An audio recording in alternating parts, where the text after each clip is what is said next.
Welcome to Obstacle Running Adventures. Over the last 7 years, we have consistently released weekly episodes focusing on obstacle course racing, running, and other adventures.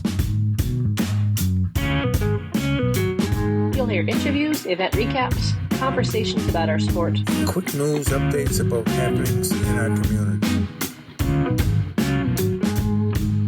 And now, here are your hosts, Standing on the corner, Michael Stefano and Caitlin Ritter.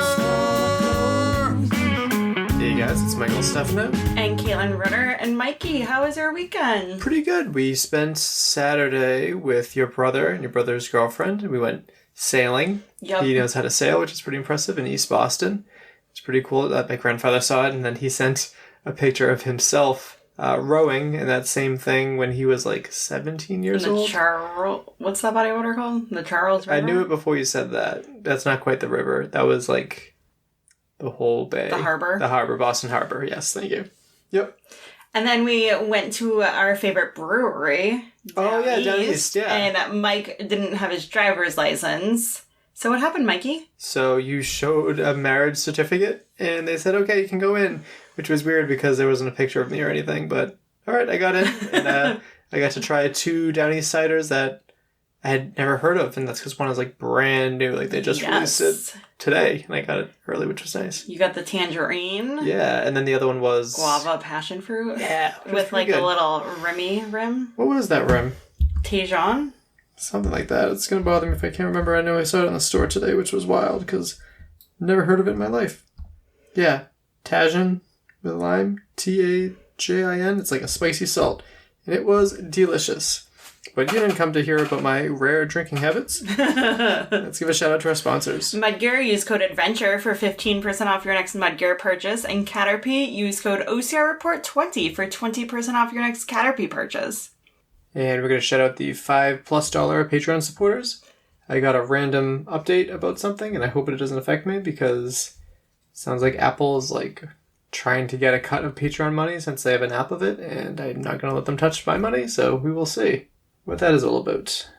Jason Dupree, Samantha Thompson, Bradley Keel, Charlotte Engelman, Aaron Grindstaff, Laura and Stephen Ritter, Hank and Arlene Stefano, Kenny West, Cheryl Goodwin, Jessica Johnson, Nick Riker, Christopher Hoover, Kevin Gregory Jr., Evan Irick, Brent George, Logan Nagel, and Asa Connington. Yeah, thank you guys so much for the support. We greatly appreciate it. And to the OCR Report for being a great home for us on the internets. And to Will Hicks, the Podfather. Check it out over at the OCRReport.com. We recently kicked out one of the more useless members. Michael, you're probably not supposed to talk about that. Don't care. And now he started his own knockoff version, so there's that. Okay, let's give a shout out of our sponsored athletes too. Javier Escobar, Kelly Sullivan, Ryan Brizolara, and Joshua Reed. Poll results. I don't think we had a poll. No meme of the week. We'll skip both of those. We go right to quick news, starting with, I don't know why I auto-corrected Mike, Miko's Ultra Finish, which is something I wanted to talk about last episode. But Chris Miko Lejewski, I can never really properly say his name, finished this race, the last annual Fall State 500K. He finished in 5 days, 13 hours, 21 minutes, and 31 seconds. He said that was so fun, but there was a conspiracy against me sleeping. So congratulations to him. He is phenomenal. That's crazy. That's like 314 miles. Insane. That is insane. I also wanted to give a shout out to a shorter event, but still pretty impressive. Last October, 80-year-old Watt Milnix almost died when his aorta ruptured. On July 20th, he partnered with his son, owner of a DECA affiliate. His Instagram is Coach Ricardo, and Watt earned his DECA Fit mark. Yeah, congratulations to him. There's also another interesting story here. So this comes to us from the Good News Network. It says a paralyzed man sets off to cycle entire length of Britain on a motorized bike controlled by his chin. So that's pretty cool. That is cool. Again, links to all these full news stories down below.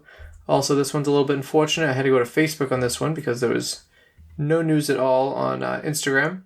But X-Men Race, which is a race in Canada, they came down to have a presence at the New England OCR Expo, posted Dear X-Men race participants, partners, and community members, it is with great sadness that we inform you of the cancellation of the X-Men race Stoneham. After careful consideration and due to current circumstances, we have made the difficult decision to close the X-Men race company. We understand the disappointment and questions that this announcement may raise. We would like to express our gratitude for your support and commitment over the years. Administration will be communicating in the coming weeks to update you on next steps, including the steps to follow for those registered for the event. Thank you for your understanding and loyalty. Sincerely, the X-Men race team. And this is a wicked bummer because I had the chance to meet... Was her name Sarah? I think her name was Sarah. She seemed really nice. I'm pretty sure this race had already gone under before and she bought it and saved it. And it just kind of prolonged the inevitable. Super, super bummer. Other than this post, like the Facebook wasn't really getting any attention. The Instagram wasn't doing anything either. So unfortunate, but another one bites the dust, I guess. Caitlin, you found this next one about the New Jersey proposal? Yes, I did. So Taylor Ray was proposed to at the Spartan race in New Jersey. Figure out what it is and then talk. I already know what it is. She posted, "This is not just an ordinary Metal Monday photo because I made out with a lot of bling. So gearing up for the start line, I just thought to myself, you got this. It's just a sprint. It will be over in no time. And as always, I pushed through what was only 17 seconds away from first place, but secured myself a proud second place for overall females. And then when she was on the podium, her boyfriend, now fiance, got down on one knee and proposed. And we met them at... Underdog Fitness? Yeah. They were the one with the dog. I didn't That makes sense now. I thought he looked familiar. I couldn't remember her. And that's because... Yeah. All right. I recognize them now. Congratulations to them. He has the New York Giants tattoo. Yes. Very, very long post down below. But that makes sense because I think you were interviewing him. You were interviewing her and I was talking to him. Yes. They had like the big dog. Mm-hmm. Yep. Now we're going to get to some podiums and other result things. Starting with Spartan Ottawa Super. In third place was Adam Lister. Second place, Jordan 2X Kohoko. That is an amazing last name. In first place was Mark Budd. Hold on, I want to see what this 2X Kohoko looks like. Interesting. Okay, badass last name. And then for the ladies, in third place, Karen Lavelle. In second place, Beatrice Moyen Sylvester. In first place, Louis Stoneham. Next up is the final standings of the Mexican National Series races for Spartan. So this is interesting. There's only 7 for the men because it was mandatory that you did all 3 events, which isn't a good idea. In 7th place, Thomas Thorpe Saavedra.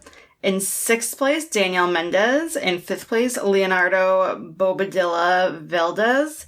In 4th place, Alfredo Gonzalez. In 3rd place, Angel Quintero. Angel, yep. In 3rd place, Eugenio Godnez. And in 1st place, Sirio Perez. And then all the ladies for the next one, just one. In 1st place, Dulce Velasquez Flores. Yeah, congratulations to them. Super bummed out that that's the way things had to go there. And that more athletes aren't shouted out just because they had to miss an event. Alright, so now we're going to get to Upscale Racing Media's posts on the Spartan New Jersey Super and Sprint. It's a little confusing because you used ChatGPT blatantly on it. I still have mixed feelings about that kind of AI. So for the Saturday Super. For men, in 3rd place, Alan Hagen-Weiss. In 2nd place... Isn't that what I said? You said Alan. Oh. Like the guy from Barbie. In 2nd place, Mike Strobel. And in 1st place, Brent Trail. And then for the women, in 3rd place, Kara I always butcher this. That's so hard. Van Dujewart. In 2nd place, Cassandra Gill. And in 1st place, Lauren Longfield. Apparently there was some confusion because Kara was in the previous heat. And since it's kind of like mixed time trial format, there was issues there. And how about the sprint on Sunday? In 3rd place for men, Kevin Sawyer. In 2nd place, Brent Trail. And in 1st place, Alex Hagen-Weiss. And then for the women, in 3rd place, Adrian Daughtery. In 2nd place, Taylor Phoebus. And in 1st place, Cassandra Gill. Perfect. Let's see, there's 5 Secret links down below. Go and check those out. But let's finally get to what this episode is all about. So I initially planned to have an athlete on from that Spartan, New Jersey weekend, but things didn't really work out with who we reached out to. So we pivoted. I was supposed to record an episode with Evan Perperis for Strength and Speed. So again, I pivoted and had him on for our episode in return. So with him moving to Boston, he wanted to learn more about the OCR scene in the Northeast. So listen to his episode of Strength and Speed for that. And then I switched it around and wanted to hear about OCR in the Midwest, where he was coming from. So that is what this episode is all about. It sounded really great. Yeah, and thanks to Caitlin for editing it. Unless it sounded bad, then it's on her. All right, let's get to the interview. No, it's supposed to be thanks to me for editing, and if it sounds bad, to Caitlin. Yeah. All right, so if we could start off with your name and where you're from. Evan Perperis, originally from Long Island, used to live in Kansas, and as of this recording, I now reside on the East Coast, about to move into Boston. It's exciting. That answer keeps getting longer and longer, Evan. I know. So a little behind the scenes, I'm going to be making an appearance on your show, which, real quick, where can people find your show? So Strength and Speed, you can find it on basically all the major podcast platforms. You can subscribe from, iTunes or whatever, iHeartRadio, whatever it may be. But also check YouTube. I'm eventually going to switch my show only to YouTube, probably in 2025. So please go subscribe to us on YouTube. Plus, you'll find a lot of great obstacle technique and tip videos, and then the documentaries that essentially Bobby Ross made that are professionally produced cover some of my ultra OCR man, ultra endurance charity events. Yeah, good stuff. So a little bit of a taste of it was that I wanted to welcome you to New England by telling you what events we have and had recently lost in the Northeast. And I kind of wanted to do this as like an open discussion for events by where you used to live for a long time. So where do you want to start with this one? Yeah, I mean, I've been in the Midwest for most of my obstacle course racing career. Tennessee was about the farthest away from the Midwest I got. So yeah, I'll start. I live mostly in Kansas City area, so we'll kind of start there and kind of spread out from there. So starting at the top, Missouri. We'll start with Missouri events. One of the new ones on the scene, Mythic Race, run by William Shell. He's a strength and speed guy. He's someone who went out and did OCR World Championships multiple years. I've watched huge improvements. Used to be like a short distance track guy. The first year he showed up to OCRWC, failed like a ton of obstacles, and then started keeping his band over the course of several years. So he's not only like a race owner and someone who has passion for the sport, who's someone who's also an athlete. His race is amazing. They do an individual race, they do a multi-lap race, and then they do a giant team award. Strength and Speed won the last 2 years, so someone try to take it away from us, please, because the prize was like this ridiculous dragon skull. It's like 50 pounds. It's absurdly large. I think I saw pictures. That's worth fighting for. That's for sure. Yeah. So that's in Cape Girardeau. It's I think about 2 hours south of St. Louis. Not quite the easiest to get to, but I think it is worth the trip. Race ready obstacles build, so that the obstacles are really good. They had some really unique ones this year. One that was like an axe. You essentially had to use it like a ring toss obstacle where you connect it to the next one. And like Gibbons almost. Yeah. And the year before they had one that was like, it's hard to explain. Picture like a giant pole with like a circle on one end. You essentially traverse to the circle and then you move on the circle and the pole will rotate over and then you go back onto the pole. And that sounds really confusing, but trust me, it was really cool. And it wasn't super hard. So, if you had upper body strength to do something like monkey bars, you would be able to do that obstacle and feel awesome doing it. I've seen that one in the European OCR Championships for a couple of years now, and I'm surprised no one's kind of done that over here. And then leave it to Race Ready Obstacles and Mythic Race to finally make that a reality. It's awesome. Yeah, a great course. I highly recommend that one. I recommend traveling for definitely Mythic Race. So, next one, kind of running in that Missouri area, Hazelwood OCR. So they've been doing events for years, like 5 years or so, at least. They usually do 2 events a year. This year, they did a combined thing called a Hydra with Mythic Race. So if you did both of their races, you essentially got a special medal, and they had like a special series. I think they got some prizes for it. The third event in the series actually has not happened yet. It's coming up in October. What's cool about them is they not a lot of space. They do time trial format, and they just pack it full of obstacles. I think it's like 50 obstacles. It's insane. Oh, wow. And they have these giant crash pads that are like 3.5 feet thick. I mean, they're just super thick. Like the stuff you might have seen at the Olympics, like these super thick crash pads. And so sometimes they have these obstacles where we like jump off like a balcony and land on this giant crash pad.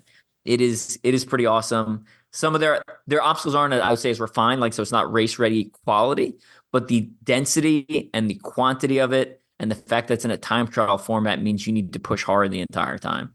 So super cool event. I also think that one's worth traveling to. They are usually in Hazelwood, Missouri, which is basically St. Louis. Is that the one for with the award ceremony they had you on like a cherry picker? Yep. Yeah. That's The last couple of years, that's how second and third were on the podium on stage, and then the first place came up behind on this giant cherry picker. That was nice. Moving out from there, so I'm gonna give a shout out to one of my favorite brands, someone I basically grew up with in the sport, is KC Timber Challenge. So based out of Bonner Springs, so the southwest corner of Kansas City, and they've just been doing events for a really long time. And if you went to them back in 2015, you probably would have had negative things to say. But their event in it's just every event, they've just been getting better and better, right? So if it was originally like, logs tied between trees, and now they have like a ton of really cool obstacles. And Mike, I know you've been there for OCR America too.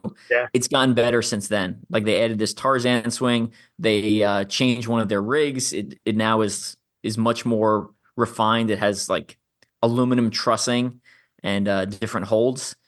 They have a low rig, which is very hard. It's one of the few obstacles when I show up to OCR, one of their events, I'm like, okay, I need to preserve a little bit of energy, and then like after the low rig, I can push it. And I still get worried about completing it because it is the length of a full rig, but it is low. And they don't always make it the easiest, to be honest with you, especially on the hard side. But there are multiple difficulty lanes, so if you're having trouble, you get stuck, you can always go to the easy side. I don't want to win one of their races and not do the hardest lane. I find like personal point of pride there. Yes. So it was definitely one of my favorite events that I did in 2020. I know that sounds like a mixed thing to say, but I remember having a great time out there. Some obstacles that stood out to me it was like a ring. It was just rings, but it was down a hill. So it really felt like you were flying, as long as you didn't have too much speed. You didn't want to fly into a tree or anything. so that one's gone. They replaced with that like nice trussing rig, which is much nicer. Yeah. And I remembered a really long carry. I don't know if it was a tire or what we were carrying, but it was like a long field and you had to like go up and over, and it wasn't hard, but it was long, and it was like a fun challenge that way. I really enjoyed their So that'll be in some events. It won't be in others. So they do a winter race, typically January, about the Yeti. Yep. They do a female only race. And by female only, I mean, you just show up dressed like a female. So it's primarily women. And then it's males who want to dress and drag. So like the guys that show up are not taking themselves too seriously, right? Yeah. I've done that one a couple of times. The Yeti is my favorite one in January. Then they do Family Timber Challenge typically, which is shorter version. So it's a fixed course. So they only use about 2 miles of it for that. I've taken my kids on that one several times. And then they do usually like they call it OG Timber Challenge, or like the Extreme Timber Challenge, which is typically like more of their competitive one. And sometimes they do, I don't want to put out like they always do. Sometimes they do prize money, sometimes they don't. So like last event I showed up, or 2 events ago I showed up, and I was like, oh, well, not super competitive. And they're like, we're doing prize money today. And I was like, we are? They're like, it's also an OCR World Championships qualifier. And I was like, right. So, I mean, we raced hard. It only takes a couple of people to push the pace. So right. And then 3 other pretty big things to talk about this event. The final obstacle. So for the Yeti, it's a car smash. Yeah. So they get cars, and you get a sledgehammer, and then you get the brake parts of the car. So super cool. Definitely worth pushing the pace, so you get the fresh car. Yeah. I also recommend the side windows, not the front windows, because the front window is shatterproof, right? So it'll splinter. The side windows explode. During the Family Timber event, that's usually replaced by bubbles, essentially. So this giant bubble machine. And in that one, actually, you don't want to be first, because usually the bubbles are still building. That's great.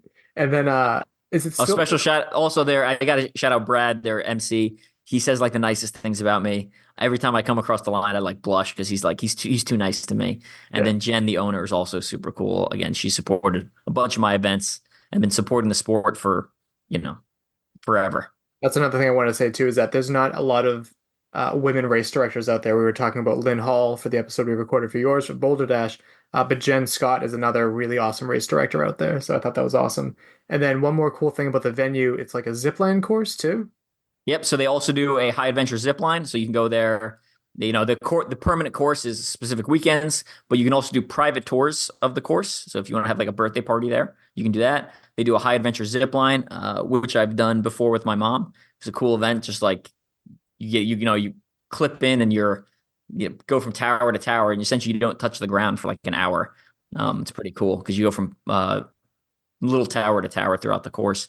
And then in the October, they do Exiled Haunted Woods.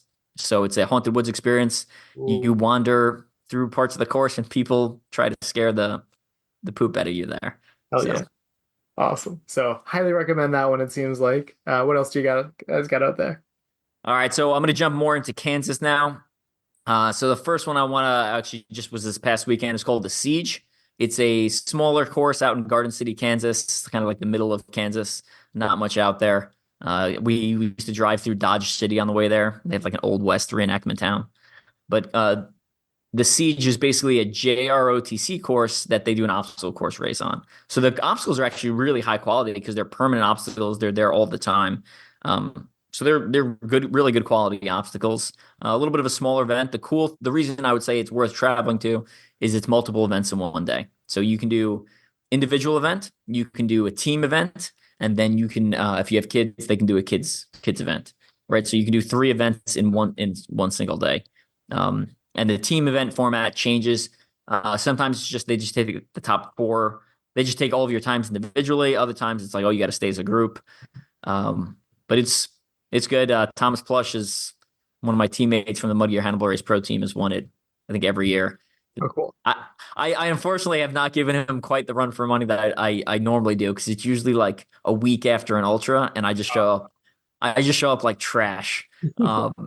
So nice. Yeah. Is that the one where you were saying like there's a whole bunch of like college kids that show up and are like really good for the first mile and they fade out really quickly? Or no, that's a different one. That's a different one. Sorry. This one's not bad, and the obstacles are harder than the one we're going to talk about. Gotcha. So The Siege, again, multiple events in one day. It's a good one. Also with multiple events in one day is a new event, relatively new. I think this will be their 3rd year, called Muddy Water OCR. One of the ones which we talked about on the Strength and Speed podcast, we're talking about like some events you're just not expecting much. Muddy Water OCR was something, their actual event exceeded my expectations several-fold. And honestly, the obstacles were on the smaller side, a little more homemade type, but the atmosphere was so good. And just like The Siege, they did multiple events. So they did I want to say it was a 5K? And then there was another one that was like a 2 mile, which was supposed to be, so the 5K was supposed to be like for the competitive crowd. So they gave out top 3 awards. And then I think they did a 2 mile, which is a shortened version of the 5K. And that one, they gave out age group awards only, right? So if you're like an age group competitor and you're big on that podium, you should wait for that middle event. Right. And then they did a team event, and the team event, this is fun. The team event was 6 different legs. And we only had 3 people. So we had to do 2 legs. Nice. And the legs were super short.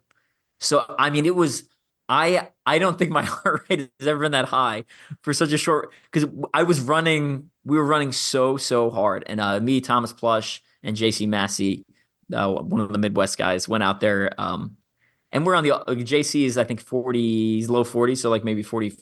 I think he's about 2 years older than me. I'm 42. And then Thomas is, I think, low 30s. So it was like team old man. And that one, a bunch of high school and college kids showed up who do run cross country, and they were fast. They were really fast. The obstacles luckily slowed them down a little bit, and having to change legs so many times slowed them down. But we'd run, get into someone would jump in the car, and then we'd have to push you at a different point, because the transition points they're not it's not like OCRWC where all the transition points are in the middle. They're just like randomly spread out throughout the course. They had a live band there. They had a barbecue. Muddy Water OCR. It's in the middle of Kansas. That's another one I'd recommend that one as well. Yeah, I have not heard of that one, but it seems to be like a common theme of like, if you want people to travel far for your race, have like multiple styles or multiple disciplines of the race too. Like that seems to be worth a drive if you have that going on for it. And they had pretty cool trophies. Last year they did these like little wooden hammers and like this nice wooden cutting board donated by the local brands. And then this year they've got these like wooden like tomahawks. They're super nice. I'm upset I won't be there. And the other thing for anyone who's a race owner, the one thing they cool is they had like local brands sponsor specific obstacles. So you'd run by an obstacle and be like, this hurdle jump brought to you by Farmers Insurance or whatever the local brand was. I just think that's a really cool way. And that way brands get their pictures when they take a picture of that obstacle, the branding is in the picture. I think that helps with, reciprocity when it comes to the obstacle race brands and their supporting sponsors. Definitely to a different extent, but I do remember my first Tough Mudder that I ever did. I think it was Mount Snow. The King of Swingers obstacle was sponsored by Tarzan, the movie. Yeah. I never saw that movie, but I will never forget that obstacle was sponsored by that, because that obstacle scared the shit out of me because I'm terrified of heights. And so that will always be embedded in my mind. So yeah, that's a good place for sponsors for sure. And that one's especially because that branding and that obstacle match very well. Yes. Yeah. All right. Moving on to kind of a little bit smaller, but also in Kansas. So Filthy Monkey, it's run in Junction City, Kansas. It's a permanent facility. So the bunch of obstacles basically in a fenced in area. And the couple of times I've done it, they basically have you do a loop of the field, and then you run through you do like whatever, 12 to 15 obstacles in a row. Short race. If you're nearby, that's kind of, it's worth hitting up. Not something that's not one I would fly across the country for. Some of these other ones I would, especially if you're willing to travel, I would definitely fly across for like Mythic, Hazelwood, and Casey Timber. The Siege and Muddy Water, I would drive far for those. I don't think I would fly for those. And these ones I would drive if you were within a couple hours. So Filthy Monkey is one of those. Got a lot of potential. I know Thomas Plush was talking to their race owner, talking about doing possible hybrid events in the future, because it's a gym right next to the obstacle course. There's just a lot of potential to use the indoor-outdoor feel and kind of get something going there. They also do age group podiums with like these, like last time they had like these octagonal plaques, which were kind of nice. Yeah, so, any sort of recognition, I'm sure a lot of athletes will chase for. Yeah. Next one is another one kind of this. I actually had two. Funny enough, I had two OCRs within my normal like work radius, which is pretty wild. So one of them was that Filthy Monkey one, which for some reason was like always the weekend of the toughest, unfortunately. So I think I only went twice out of like the 5 events they did, even though it was right down the road. A lot of times I literally fly across the country for a toughest, and it's like, oh, you're missing Filthy Monkey. It's like, hey, come on. Yeah. Wildwood Adventure Park. That's a kind of like Casey Timber Challenge. It's a zip line, a permanent zip line, but they have an obstacle course on their facility. I only got to do that one once. One of their events a year was kids only, and I think that's in around April, May, and then the other one is in September. A lot of times it was the same weekend as NORAM or OCRWC, so I only got to do it once. Essentially single track for a lot of it, and essentially one lane. So you have to be fast and you have to get out in front. The obstacles were a little bit harder than I was expecting, like just pushovers, and some of them were like legit. So they had a traverse wall that was like surprisingly really long. I fell off once, and I was like, "What the hell is going on?" It's like it's supposed to be an easy win. Right. And then some of them they had like a kind of like a hanging monkey bars. So like it's on a rope. The monkey bars are on a rope, so it's just a little bit awkward. And then they had one that was essentially swings that you walk across. So not many. I think it was like 5 or 6, but it was really awkward. Kind of remember like that one. I stepped on, stepped off, and then I fell, and I was like, "What?" Started back over and made it across. But Wildwood Adventure Park. With all of these brands, my recommendation is if you're in the Midwest and you hear about these brands or you're going to be traveling in the West, go and like their Facebook pages, because some of them, because they'd only draw a local crowd, they don't announce it a year out, like Tough Mudder or Spartan.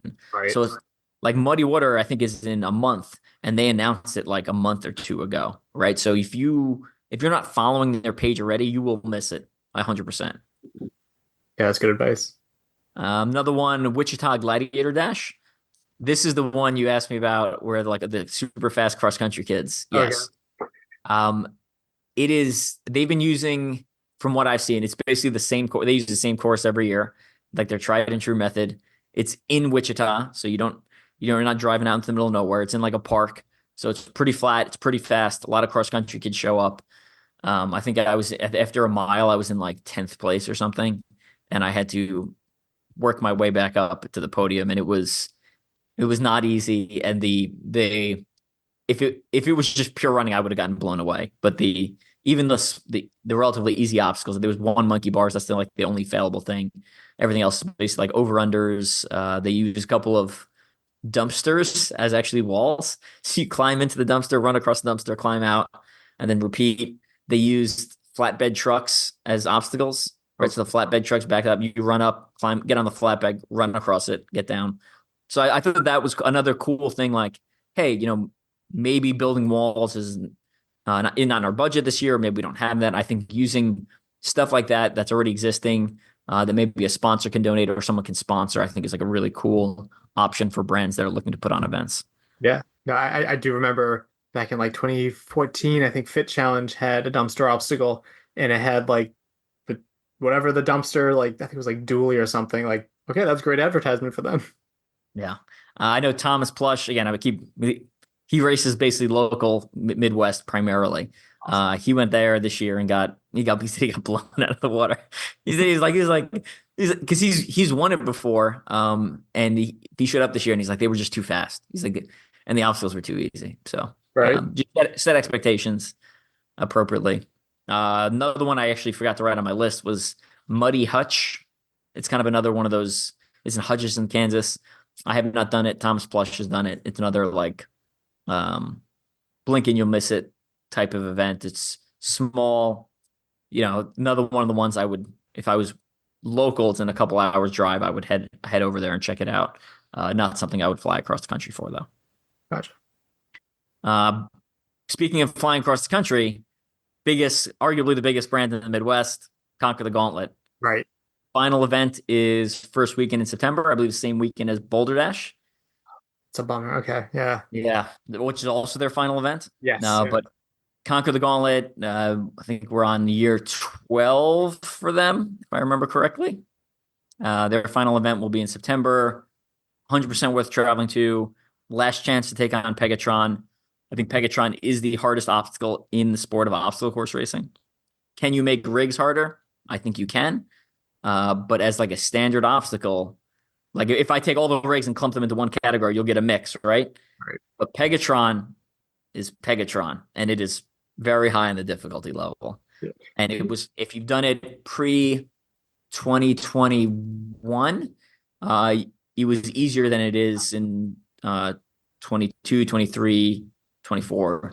I think it changed in 21, so I think 21 was the new one. Oh, wow. But they basically, essentially, it's traverse holds on the feet, pegs for the hands for about 5 feet, and then you traverse with just your feet dangling for about, say it's probably about 16 feet, and then you go back to a footholds. And starting in 2021, about halfway through, they black out the bottom set of holds, so you have to stay high. So if you start at the low set of holes, you have to climb up to go across. Wow. It is hard. It's hard. Yeah. One of the, like, I think it's the only obstacle I've failed in recent memory. Like, I think we got to go back to 2015 for me to fail things. Oh, wow. I was having a bad day. CTG 2022 got stuck there. Yeah. Hadn't been training. I'd been reducing my upper body training because it wasn't helping me for toughest mudder. And with only one event a year, I was like, yeah, we'll be fine. That's the beauty of mandatory completion, though, Right. And speaking of like one event per year, hopefully we'll have someone on from CTG on because they just deserve their own episode too. But there used to be like up to like 5 events a year. Like they were doing pretty well for themselves too. Like back in the day. Biggest year was 9. And I believe that was 2017. Usually they were at 6 for most years. So they would do like Tulsa, Oklahoma City. They would typically do Wichita or Kansas City. They would go all the way up to Des Moines. 2017, they went all the way out to Atlanta one year. They went to Louisville 1 or 2 years. And then one year, the year of 9, they did the Texas takeover. So it was one of them was at Wyo Ranch where the US OCR championships was. Yep. One of them was in Dallas, and then the third one was someplace else in Texas. Can't remember off the top of my head. Speaking of the expansion and the shrinking, I realized I didn't talk about Bone Frog for our other episode. Oops. Yeah. Speaking of Bone Frog, this is the last CTG. I have heard several people express interest in buying CTG. Whether that happens or not, whether the main prizes are even interested in selling, whether the people are making legitimate offers or they're just essentially talking out of their butts, I don't know. Right. But this is likely your last CTG. It's definitely your last CTG under the main prizes, like 100%. There's no gray area there. So, or if you're a rich OCR person and you want to buy the entire brand of CTG, I guess go ahead and make an offer to them. But don't insult them with like a super low offer because I don't lowball them. Yeah, exactly. Seen lots of that too over the years. Yeah. This one's technically in Texas, but it's northern Texas. So I'm going to list it in like kind of Oklahoma. It's in Wichita Falls, Texas. It's called Thor, Texahoma's Hellish Obstacle Race. It's a mouthful. Yeah. Fast, fun. It was part of it was on a mountain bike course. So there's a bunch of like single track and kind of like, do you remember at, I can't remember which world championships it was. Maybe it was Blue Mountain where you'd run over like boards and the boards would like go up at an angle. I didn't get to run that one, but I have heard stories of it. Okay. So parts of it reminded me of Blue Mountain without the elevation change. So there were some fun parts there. Nothing super technical as far as obstacle difficulty. But even the walls and stuff, I remember I ended up passing a couple people because their runners and their heart rates would spike on the walls. And then they do like a final gauntlet of obstacles where it's basically a bunch of over-unders, mud pits, walls, etc. That has like a nice finishing event there. That was the one I did. The prize was essentially it was like a metal Thor's hammer, but it was like a trophy, so it was thin. It's like a cutout of a Thor's hammer. Okay. So that's pretty cool. And they only the first, second podium prizes for that one, so you got to be fast. Yeah, like a 2/3 of a podium there. Yeah. See what else we got here. Jumping up to Iowa, Gladiator Assault Challenge. So I did that one once, and I was like, "It's Iowa. It's flat."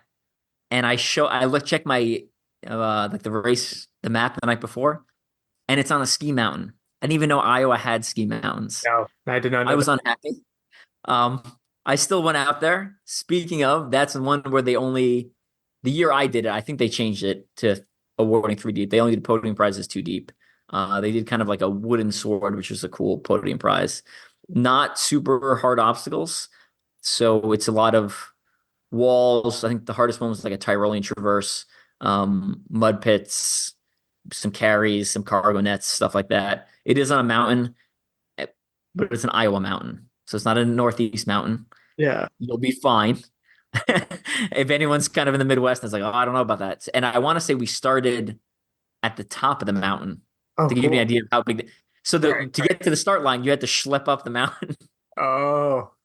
But I'm telling, so it's obviously not that big if you can make people walk to the start line up the mountain. Right. But we basically started there, we ran down, and then you do the obstacles. Kind of you go up and down the mountain a couple times before you finish. So I've also heard, I don't know if it was a Savage or a Spartan, but it was one of the events in Ohio. Also has a reputation of being fairly flat, and that race like surprised them, and it was not flat. So there's some surprises out there sometimes in the out there. Yeah, the Thor and Gladiator Assault Challenge in Iowa, both of those I would CTG, another one you fly for. Thor, Gladiator Assault Challenge, drive. I would drive, I'd be willing to drive probably 6 to 8 hours at most for those. But for me, Thor was about, I think it was 6 or 7 hours. So I waited the event once. And that's, yeah. It wasn't worth me driving to it again. But it was good, right? I'm glad I did it once.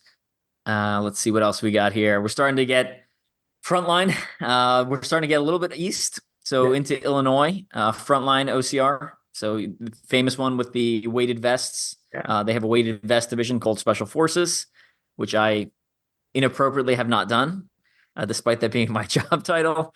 They do have a multi-lap. The multi-lap is mandatory obstacle completion. It is hard.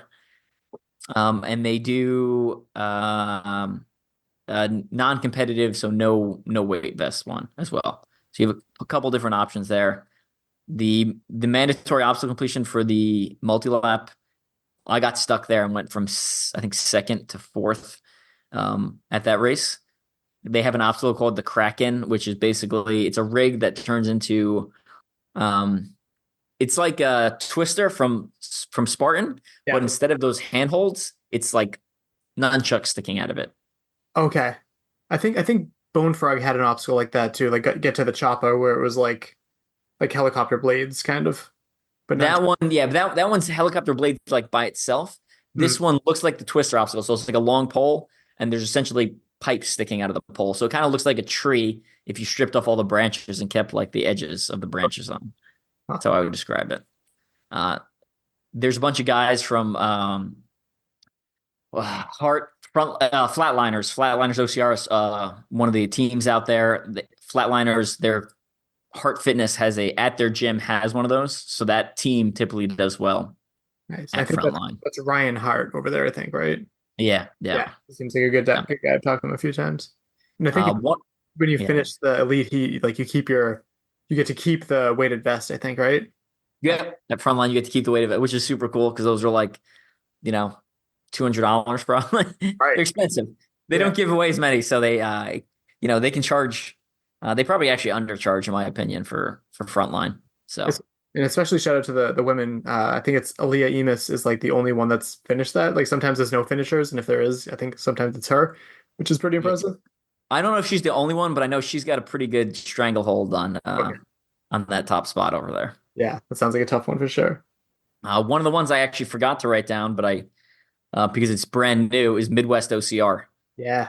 So Midwest OCR might be. It's hard to make a call because they haven't done an event yet. But, it's run by the people who own Race Ready Obstacles, Dana and Aaron. Yep. So normally they're constrained by the local brand's opinions. They're putting on their own event, so they have no constraints and they can do whatever they want. So I'm excited. I think that's going to be a really good event. I think it's I didn't write this down. I think it's in September. Yeah. So it's coming up really soon. If I was still in the that one I would fly to. I think that one's absolutely worth flying to. There's a lot of athletes I talked to at the finish line of Savage or wherever, and I asked them about their future race plans, and a lot of people have mentioned that race and they're excited to check that out for the first time. Yeah. And again, with a brand new series, it's more important than ever to fly out to something like that because you take a big loss in year one, a lot of people will be like, maybe that's not worth my time or effort. Exactly. We don't want that. Those are, I'd say, the big ones that are still around, or those are the ones that are still around. I'm not going to dive into a bunch of these, but, Rugged Maniac was a big loss for us. They are one of the few brands that still traveled through the Midwest. Kansas City is what I like to call the black hole of Spartan and Tough Mudder. So in order to get to a Spartan or Tough Mudder race, you have to drive 8 hours. Crazy. Right? So I've lived in Kansas City most of my obstacle course racing career. I've missed one Spartan race within 7 hours. It was a St. Louis stadium race. That's it. It's the only one within 7 hours of my house. So when people are like, why don't you do more Spartans? Like, well, I have to fly to them. And honestly, I don't like them enough to spend my time and money flying. Fair. And they don't play to a lot of my strengths, which is endurance and or really hard obstacles with a lot of obstacles. Yeah, definitely.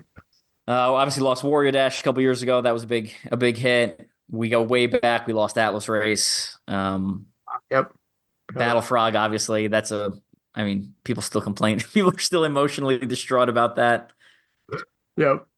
Side note, I think I had pitched this idea to Adrian Bihanata a couple of years ago. I was like, Adrian, bring, because he owned, Adventure owned some of the Battle Frog rigs. Yes. I was like, bring back Battle Frog, but don't call it Battle Frog. Call it something else and make it super hard, right? Like Dead Frog or something, or, Battle. No more frogs. Things aren't going well with the frogs. Right? Okay, Battle, whatever. Yeah.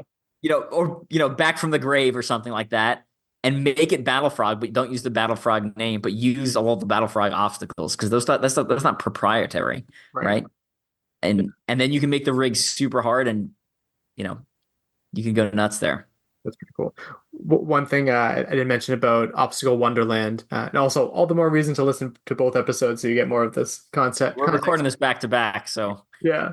But Obstacle Wonderland has one of the original Battle Frog rigs too, which is pretty cool. And it's funny how, I'm not in shape right now. My grip strength is virtually nothing, but it's funny how it wasn't even like the one that people were complaining about, because the sport has progressed a little bit since then, but still some really good obstacles. But we had one of the original. They put like this same rig setup from 2014 into OCRWC. Was it like a year or two ago? And no one even talked about it. Yeah, exactly. And was like, oh, the green and blue rig, or like whatever the colors were, and like, oh yeah, that was orange and black. Yeah, it was like no one mentioned it because it wasn't a thing, because we've moved so far past it. Yeah. Speaking of at least the battle portion, Battle Race, was it what happened? Is that still around? I'm not too familiar with that or where that is. So that's in Louisiana. Oh, okay. So not Midwest. That is Sydney Paul Morris. So one of the former owners of Battle of the Lions. That's his race brand. He's still doing build stuff. I am not tracking. He's still putting on Battle Race. Okay. I don't believe so. I wasn't sure where that makes sense. That was said then. Speaking of Battle of the Lions, right. Obviously they did their year and a half, and that was it. So they're gone. Something that I liked about what they had going for them is it sounded like they had, and I wasn't sure how good the application was, but it sounded like they had like the grip course, the this course, the that course, and then like a course to tie it all together. Do you think they did a good job with that in terms of the events? I do, yeah. So they had an endurance course, they had a grip course, they had what quote unquote the standard course. Right. I think the standard course might have been a little too grippy, and the grippy course maybe not grippy enough. So they were a little bit too close to each other, in my opinion, but the concept was really cool. And then the fourth course was, I can't even remember what the fourth course was. I was on their pro team. I should know this, but they could really go to they could do like a balance course or this course. Like they could have really gotten on all out too, but I haven't heard many events do that. And I thought that was a unique idea and I liked it. Yeah. And their marketing, or at least their concept, was really cool, where it was like, they were calling it a tour, right? Battle of the Lions tour. Right. So when you go to their website, it would be like, here's where you should eat. Here's where you should stay. Here's when we're going out to dinner. They tried to make it a little more like community inclusive, and maybe if you don't know anyone, you're like, oh, well, I'll just go to this hotel because that's where everyone's staying. And they tried to make more brand partners in the area. It just largely timing and industry, right? Just post 2020, it was 2021. Things didn't quite come back as strong as we were hoping, and yeah. Fair. All right. Hammer Race. It was a Minneapolis-based race in Zumbro Falls near Minneapolis. One of my all-time favorites. You carry a 10-pound sledgehammer through an obstacle course race. So good. Yeah. And that hammer was used for some of the obstacles, I think, too, right? Yeah. So you do a lot of obstacles. You'd have to hit something with the hammer and down and back. Or some of them you just kind of put it off to the side. But you had to carry a 10-pound sledgehammer. Doesn't sound bad. But after like at 10K, that's a lot. It is a lot. We did an event a long time ago. It was put on by the same ones that did Blizzard Blast and Panic in the Dark, but it was called the Turkey Carry Mile. And they also had like a relay race where you had to hand off the turkey. Turkey's not very heavy, but it is when you're carrying it for a decent distance that you wouldn't naturally carry a turkey. Yeah, and it's not the turkey especially. It's awkward to carry, right? Yeah. And even the sledgehammer, right? It's not like a thin handle. It's a pretty stout handle, and it's not weighted evenly, right? So you're like your hands all the way up by the top. Yeah, because you got to hold by the weight. It's fun. It's cool. Cool twist on it. Yeah. Yeah, they went out of business a couple years ago. Also, one of my favorite OCR memories ever. We did a team race, 4-man team race, 5-man team race. We had to run with everyone had their own sledgehammer, and the team I helped that one. I helped like 2 or 3 people get their first. I think 2 people helped get their first OCR podium. Jacob Stone was one of them. That was his first win, first podium. So that was a really cool experience, and just like to share some of that. And the prize was a legit Thor's hammer. Like the Thor race in Wichita Falls is like it's a trophy. Mhm. This one was a Thor hammer. Like I can hit things with it. I can take off the top, fill it with weight, and use that as a workout implement. That's very cool. Yeah. Big Red Challenge. That was one in Nebraska. They stopped putting on events about 2 or 3 years ago. That was the only one I've seen that had a salmon ladder mid race. Oh, wow. Yeah. No, there's only a couple rungs, but you just had to go up. I'm not sure if you had to go down. I think it was just up. And that one was like in a city, so it was kind of like a city assault type race. Oh, miss those. And the prize for winning was like a Captain America shield. Sick. You guys had some awesome awards out there. Yeah. Lot of great prizes. I feel like if you're a pro looking for cash money, I think East Coast tends to be better for that. Yeah.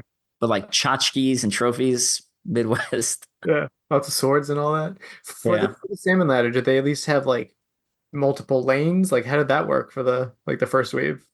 There was multiple lanes. Okay. I want to say there was 4. Again, I never did that one, so I'm going off memory, off pictures. I think there was like 4 lanes.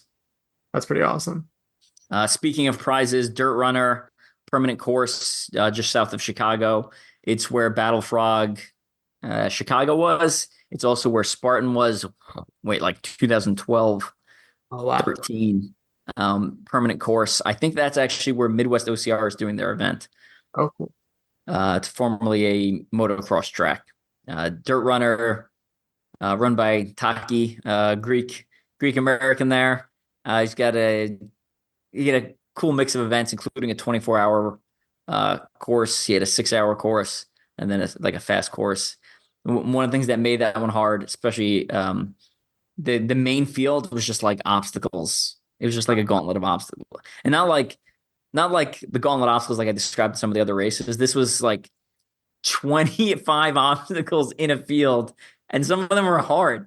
You're like carrying an Atlas stone, you're swinging off this giant Tarzan swing, you're doing like tip of the spear or like an Olympus style obstacle, you're doing over unders, you're doing walls, and it was just like, and none of them were like technically super hard, but when you add all of the movements up in succession, Yeah. and put it through a race, it was bad. I remember cramping at those races, like a 6-hour, like I would do for like a 24-hour world's toughest, or like a Battle Frog, where like your body's just like, nope, we are not climbing walls anymore. They also did some pretty sick prizes. I got 2 gold spears from them and a sword. You got a decent collection of swords. I have a good armory. The only one I know who has a better armory is Amy Patrick. Oh, really? Okay, I can see that. Amy's got, because she's used to do Indian Mud Run, and she's got tomahawks and some other stuff. And she also Mud Ninja. She also did both of those. Nice. She also beat Lindsay. Both of those are Ohio based. They're both no longer putting on events. Okay.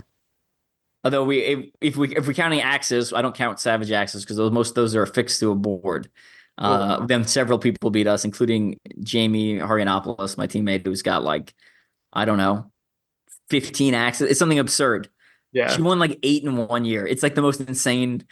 To me, it's the most insane OCR accomplishment statistic that like no one else talked about, even though she went on a rampage, just taking everyone's axes for a year. Yeah. Yep. Definitely one of the queens of Savage. Yeah. Terrain race is no longer putting on events. Green Beret Challenge no longer putting on events. They switched over to Driven. They're not putting on events. Fugitive Run was a brand that was in Rolla, Missouri, near the Vacuum Cleaner Museum. Super obscure. That was at a quarry that they use as a beach. So it's this quarry that's been converted into like a beach. They like bring in sand, and that was a permanent course. I only got to do it once, but it was a cool event. I think it went out of business in 2015, 16, early 2016. It went out of business. Is that like a flag one where like the guards are trying to get the prisoners like flags or? No, it's just they just called it the Fugitive Run. Okay, I wasn't sure because I know that had some of those to that theme in like Georgia and whatever, and I wasn't sure if that extended out there too. Yeah, that was a cool one. Yeah, and the beach, this quarry is still there, still operational that you can go do, but I guess they got tired of maintaining the obstacles, and they used to say they had 100+ obstacles. I don't know about that Right, because and step over because the there'd be like divots of these like mud pits, and they'd be like obstacle, obstacle, obstacle, and you're like, yeah, maybe that's not an obstacle. 100 asterisk. Yeah, but I mean, you were doing stuff the whole time, so I wouldn't call it 100+ obstacles, but there was always like stuff in your way, logs and stuff like that. So it's hard to get into like a really good running stride. The last couple here, there's a race in Iowa called Battlegrounds. It's not the Battlegrounds that was in St. Louis. Okay. The Battlegrounds in St. Louis, that Tough Mudder had entered an exclusive deal with. That they could only put on races there. That went out of business a couple years ago. Battlegrounds in Iowa went out of business last year. It was one I never got a chance to do. Don't know much about it. I know they were giving away prize money. I know Scott Wierzecki. No, he didn't go up to that one. But he went out to another race that him and Brent used to go to called Primal Assault. That one's in Oklahoma. Also went out of business. Obviously, terrain race. There was a race called Gorilla Dash at Pittsburgh State University in Kansas. I never got to do that one. That one's no longer putting on events. I think that was run by their ROTC program. And then we mentioned on my last podcast, I think, or maybe this podcast, City Challenge was going to come out to Kansas City. They decided not to. That's wild. That's very far from New Jersey, New York, like the hub. So I was surprised to hear that they was reaching that far forward too. I think it was through Sid, Battle of the Lines and Battle Race Sid. Okay, I could see that. I apologize. It's getting progressively darker in here. I was gonna say, I can't even see you anymore. Yeah, this is not my house. I don't even know the lights. That's really fair. But it looks a lot darker on the screen than it does in the room. Is actually pretty bright. It's just the camera is not the best on my computer. Gotcha. But yeah, I hope this was like a fun, like a good reason for, like, if someone's in the area, like, oh, I didn't hear that this event existed. Hopefully, like, that gets more people to them. But also for the events that are no longer around, like, I hope, it's fun to talk about these events because if people didn't get to go to them, they never like hear about them and all that too. So hopefully there's like YouTube videos of people doing the courses. I know GoPros are big sometimes depending on where people are racing, and hopefully there's footage out there because it sucks. Like when you have a good memory of a course and it's like, it's gone forever now. Yeah. And if anyone wants to hear more about some of the history, I wrote a book called OCR Bucket List, Motoring Guide's OCR Bucket List. Right. At this point, it is largely a historical document because, as we just mentioned, all those brands are gone. But it's available on Amazon or through my website, teamstrengthspeed.com. And if you have Kindle Unlimited, you can read it for free. And if you have Kindle Unlimited, just flip through all the pages of my book because I get like a penny every time you flip through a page. Oh, really? Yeah. If you have Kindle, anyone who has Kindle Unlimited, just go open all my books and flip through all the pages real quick. That would be super helpful. That would be more helpful than liking and sharing my podcast. That's crazy. Awesome. Well, I appreciate you coming on to do this.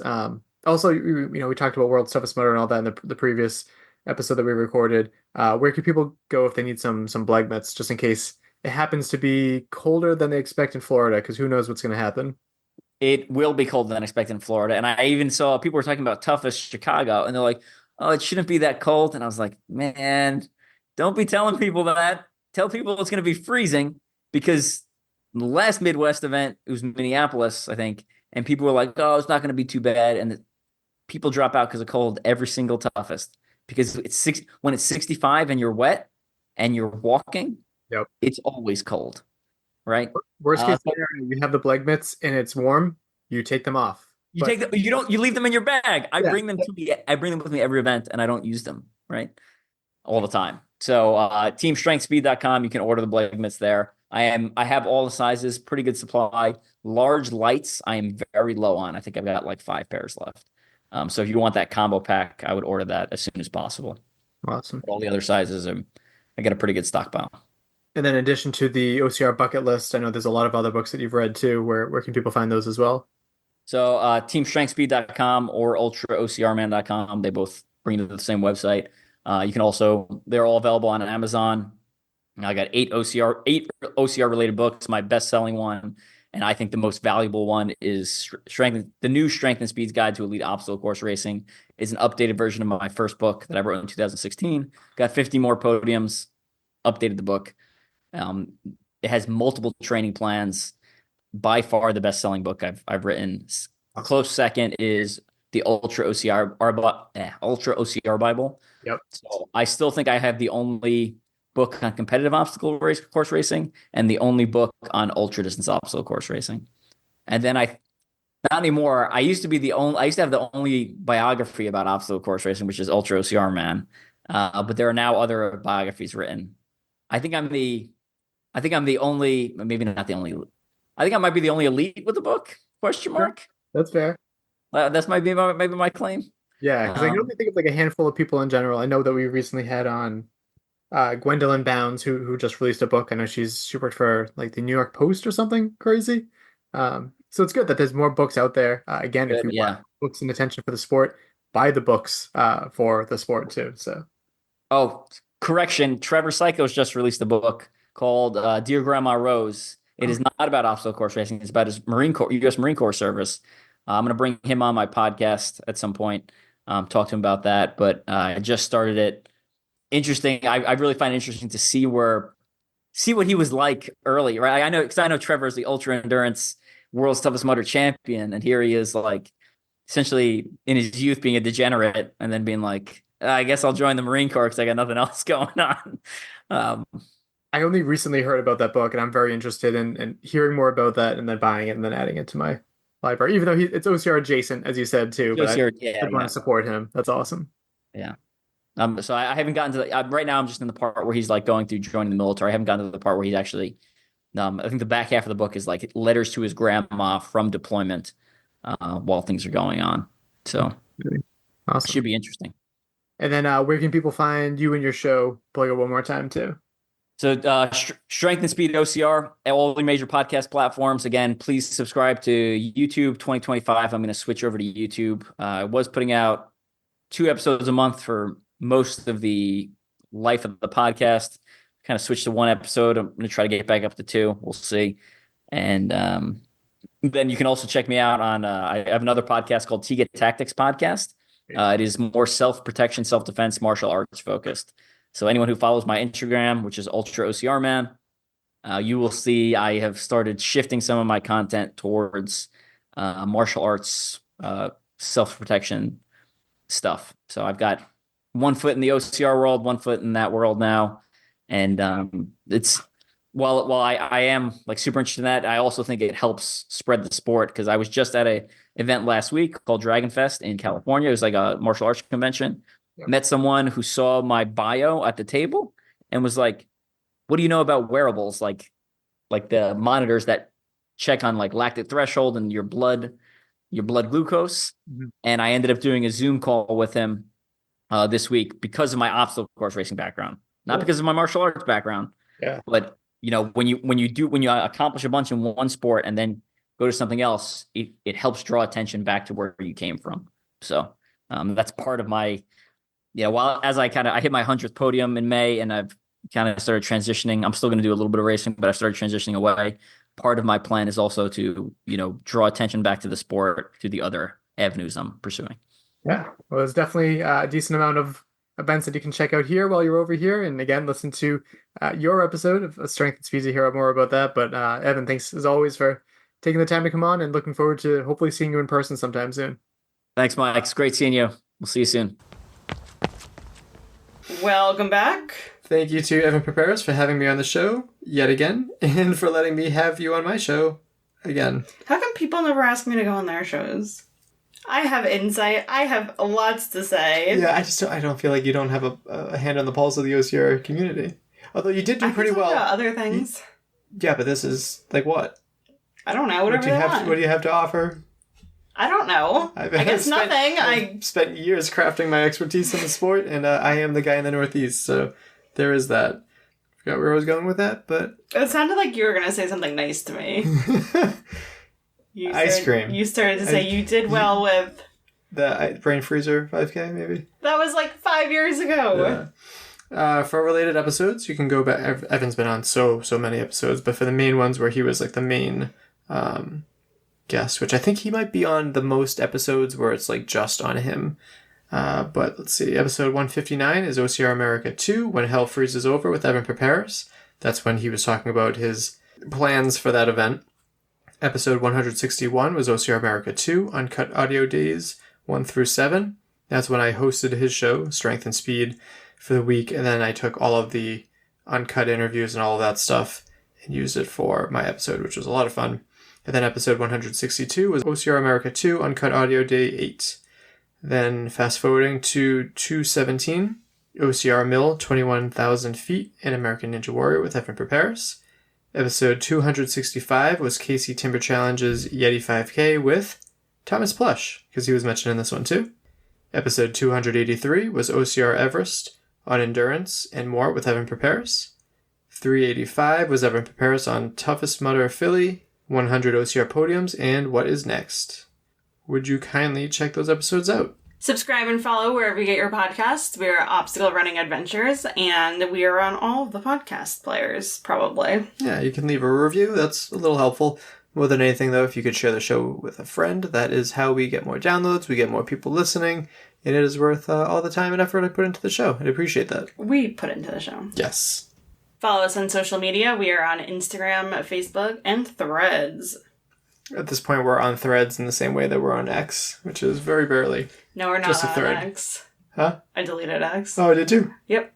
No more Caitlin on X. No more podcast on X. There you go. Let's see. You can support us over on Patreon for as little as $2 or as many as $10. We'd greatly appreciate that. Coming up next is the Boston Spartan Weekend. So I will be there. I just registered today. I'm going to be doing the Spartan Super at around 8:15. And then Sunday, I am doing the Spartan Teddy Bear Crawl at 7 o'clock in the morning, which, goddamn, that's early. So I hope the place that we get is super close to that. But we're bear crawling the kids course for charity, so that should be interesting. And then after that, I think 11:30 or something, we're doing the Spartan Super. The Spartan Sprint. So yeah, 3 races next weekend, and we'll do finish line interviews, vendor interviews, all that fun stuff. Probably gonna drink a little bit because it's gonna be a long weekend. We'll see. Kaylin, joke or quote? My quote is, "You made the brave choice to step out into the unknown, and though it seems like it will be some time before it starts to feel like home, your courage to be here truly matters. Keep taking this day by day, keep looking for the light in the little things, and let that pave the way for living meaningful life in the present moment, even though so much has changed." And my joke is, what is a boxer's favorite drink? Punch. Oh, you got that so fast. Yeah. It's been a while since I've gotten one right, so...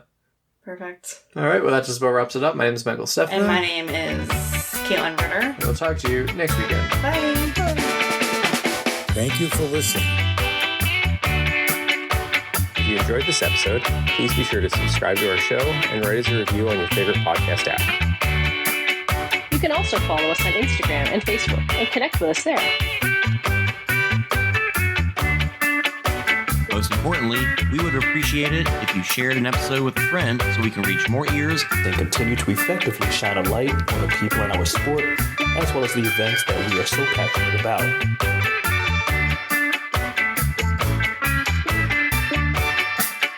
Our intro song is Streaker by Straight Up, and our outro music is Iron Call by The Best.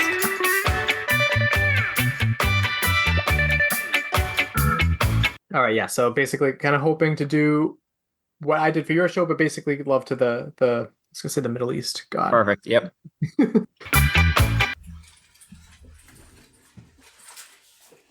You locked him in here with all my media badges, which is essentially a cat toy.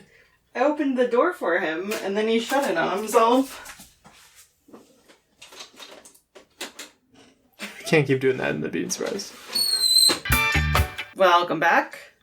It's my turn to yawn. I just finished a 4-mile run right before this, and it's now 11 o'clock at night.